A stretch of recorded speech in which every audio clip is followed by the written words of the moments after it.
One of the world's largest bike races is coming to Israel.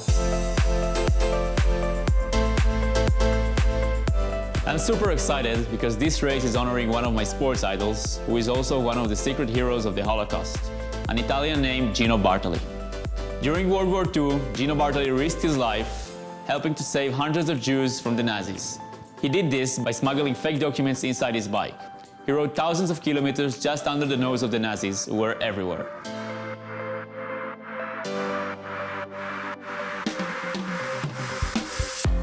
The Giro d'Italia is known as the world's second most important bike race. Raced over 3,000 kilometers, 21 stages, there are over 1 billion people watching the Giro every year.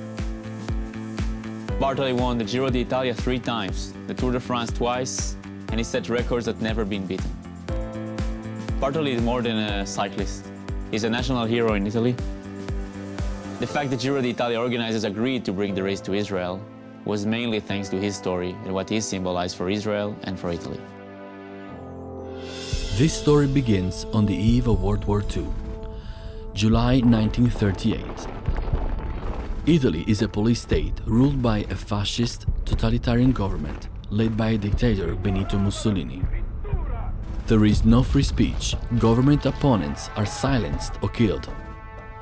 Gino Bartali, a devout and feisty Italian cycling champion, represents his country at the Tour de France. The Italians, who had embraced Nazi ideology, see this as their chance to prove they are part of the master race.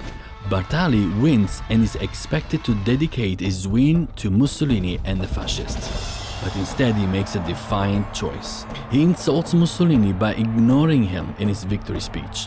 The dictator is angry and disgusted and refuses to honor Bartali when he returns home.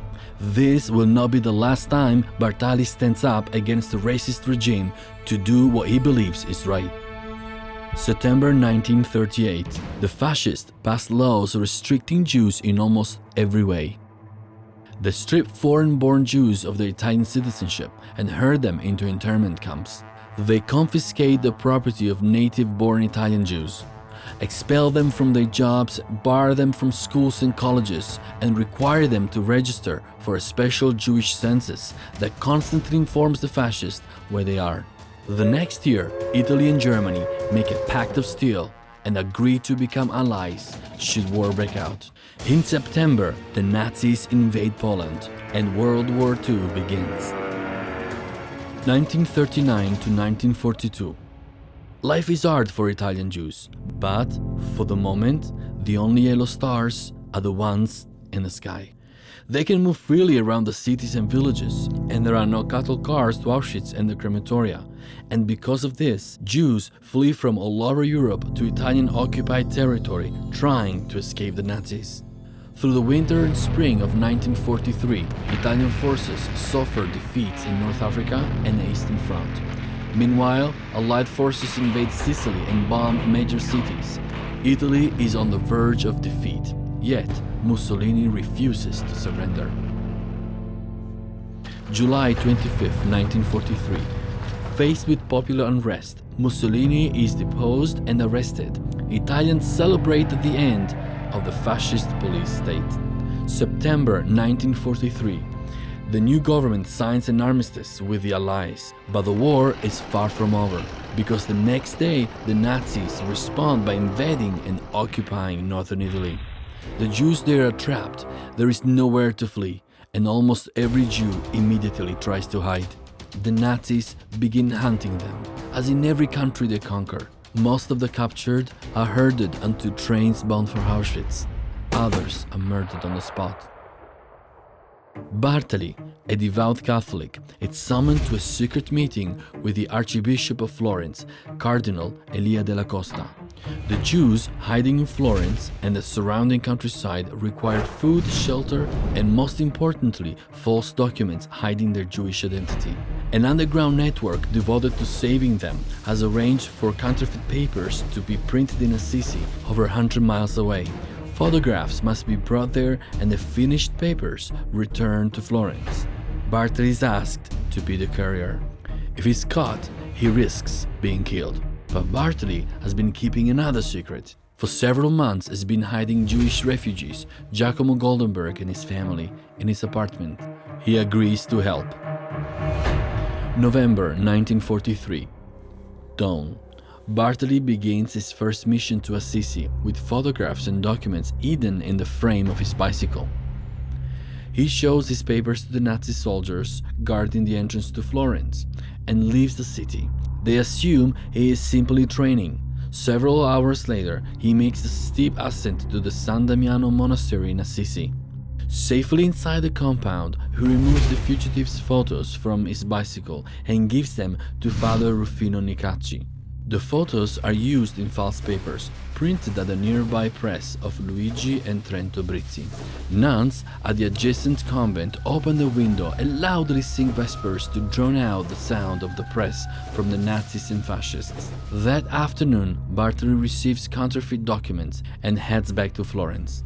Halfway home, Bartali approaches the Torontola train station, the main transfer point on the north-south rail line. The station is crawling with Nazi and fascist guards, hunting for dissidents and Jewish fugitives, trying to switch trains. Bartali waits to enter until the moment the trains approach. He heads to the canteen for a cappuccino. Large crowds surround one of Italy's biggest celebrities, looking for a hug or an autograph. While the guards are distracted by the commotion, refugees and dissidents transfer trains. At night, he arrives back in Florence and delivers the papers that will save people's lives. Over the following months, Bartali will repeat trips like this dozens of times. Bartali was a sincere person. He used to say, Il bene si fa ma non si dice. That's Italian for good is something you do, not something you talked about. He never actually talked about his heroic deeds for the Jewish people and how he risked his life during World War II. It wasn't until decades later, only when other members of the Assisi underground started talking about it, the story was exposed. The Jews he helped saving never actually saw him. Bartali was a delivery man and never actually met those people. Only in 2010, 10 years after Bartali passed away, Giorgio Goldenberg, who was a child during the Holocaust, gave evidence of how Bartali helped save his family in his own cellar. Thanks to Giorgio Goldenberg's evidence, in 2013, Gino Bartali was recognized as Righteous Among the Nations by Yad V'Shem, the world's Holocaust Remembrance Center. Righteous Among the Nations is an award for non-Jews who selflessly risked their lives and the lives of their families to save Jews during the Holocaust. It's estimated that around 800 Jews were saved thanks to the work of Gino Bartali and the Assisi underground.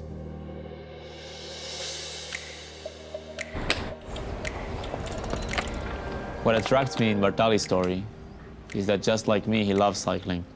But unlike me, when I was a pro, he didn't let cycling be the only thing for him. He used it to achieve way greater things. He risked his life to save the lives of people he never met. He had every possible reason not to do so, and he still decided to do it. For me, he's an inspiration. I believe greatness is not about winning. It's not about what people say about you, but it's about doing the right thing at the right time, in a place when sometimes someone else just don't. Gino Bartali's story is an integral part of the Jewish and Israel story. We owe him a lot. The Giro arrival here is a celebration of sport, but it's also a celebration of life. And it's an important opportunity for us to thank him and people like him who helped save so many. To share Bartali's story with the rest of the world was doing what's right, and that's Bartali's legacy.